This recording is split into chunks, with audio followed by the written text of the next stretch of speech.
Bonjour, je vous reviens pour une vidéo qui des deux pour vous présenter le After Midnight de chez Ilia ainsi que le Mesmerize de chez Veipur. Ce sont tous les deux des mascaras en contenance 8 ml pour 30 €. Comme ça peut être sympathique de voir vraiment leur différence hormis leur prix et quantité. Alors le After Midnight, la marque dit qu'il va venir recourber, définir et allonger, tandis que pour le Veipur, les promesses sont qu'il allonge, définit et épaissit. Donc le After Midnight a une brosse en silicone tandis que le Veipur a une brosse en poil synthétique. Je vais vous dire à peu près les ingrédients phares qui ressortent, mais je ne vais pas non plus m'étaler sur toute la composition, surtout pour un mascara. Ça reste quand même des ingrédients un peu chimiques, des épaississants, des liants et compagnie quoi.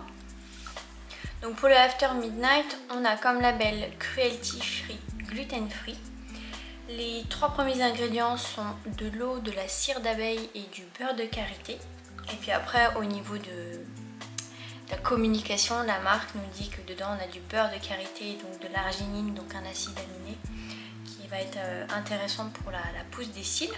Et pour le Mesmerize, donc on a eau, cire d'abeille et cire de carnauba, et la naturalité du produit mise en avant par la marque. Huile de jojoba, fleur d'acacia et acide aminé également dedans. Alors les points que j'ai remarqués, parce que je les ai quand même pas mal travaillés et mis à l'épreuve. Le Ilia, il ne va avoir aucune chute, il ne va pas couler. Par contre, en présence d'eau, là il coule et surtout il me brûle énormément les yeux. Et je peux même remarquer cet effet quand je me démaquille, si j'ouvre les yeux en fait pendant le démaquillage, ou alors lorsque j'émulsionne avec de l'eau. Ça peut me brûler si j'ouvre par mégarde l'œil. Tandis que le Veipur, alors celui-ci, il n'a pas de problème au niveau de l'eau, il ne me brûle pas ou quoi. Il peut cependant faire quelques petites chutes, mais vraiment en fin de journée. Et ce n'est vraiment pas tous les jours, c'est vraiment pour être tatillonne, on va dire. Donc voilà pour ces deux petits mascaras. Et le Veipur, la marque dit qu'il est vegan, cruelty free, gluten free et sans parfum. Par contre, j'ai pas trop compris le vegan vu qu'il y a de la cire d'abeille dedans. Mais bon. Donc je vais passer à l'application pour les deux yeux et puis je vous donnerai mon avis à la fin.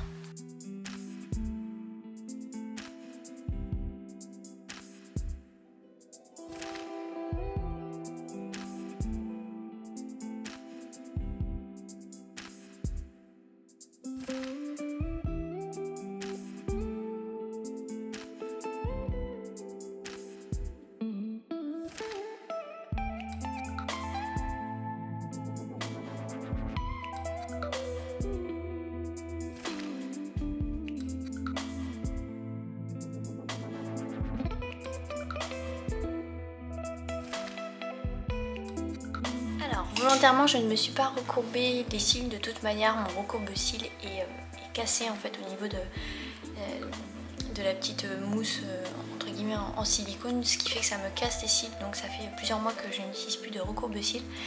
Je pense que là, à première vue, vous allez pouvoir voir la différence. Ils sont vraiment, je trouve, très différents. Donc le Ilia, on ne le présente plus, mais effectivement, là, on voit vraiment que la frange de cils, les cils sont vraiment allongés. Ça nous fait vraiment un regard ouvert. Il est juste canon ce mascara. Tandis qu'en fait le Veipur, je l'aime vraiment également parce qu'il va vraiment, c'est le mascara je trouve naturel par excellence. Si je veux voilà, juste avoir pimper un petit peu mes cils en noir, c'est celui que je vais utiliser. L'avantage c'est qu'il ne fait vraiment pas, je trouve, de paquet, donc ça c'est cool. Le Ilia par contre il va falloir le travailler, c'est pas un mascara où on fait et c'est bon. Non, il faut vraiment bien s'appliquer sur les cils pour bien les définir. Mais hormis ça, j'aime vraiment le rendu des deux. Donc, là par exemple avec un maquillage tel que j'ai aujourd'hui, j'axerai plus sur le Ilia pour vraiment ouvrir mon regard et mettre en valeur les fards. Tandis que lorsque j'ai juste un monophare ou pas du tout, j'utilise simplement le Veipur qui est vraiment très bien.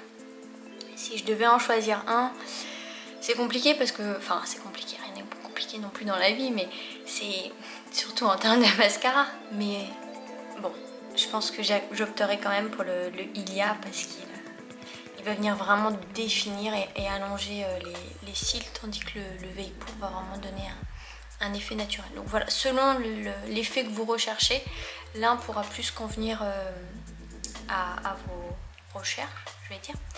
Et ce que je vais faire, c'est que je vais vous retrouver ce soir pour le démaquillage, pour vous faire également un petit topo sur comment il s'émulsionne bien avec l'huile, s'il y en a un qui est plus compliqué ou l'autre. Donc je vous dis à tout de suite. Me revoilà dans ma salle de bain. Je vais utiliser comme d'habitude la toute douce de chez Clémence et Vivien qui fait parfaitement le job. Et simplement pour vous montrer comment ces deux mascaras se démaquillent.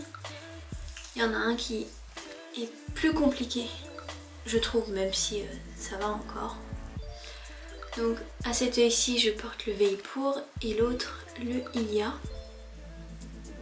Donc là je sens que j'ai pratiquement enlevé toute la matière du Veilpour, tandis que de l'autre côté je sens que le mascara accroche au cil et qu'il va falloir que je le passe entre mes deux doigts pour vraiment dissoudre et décoller toute la matière.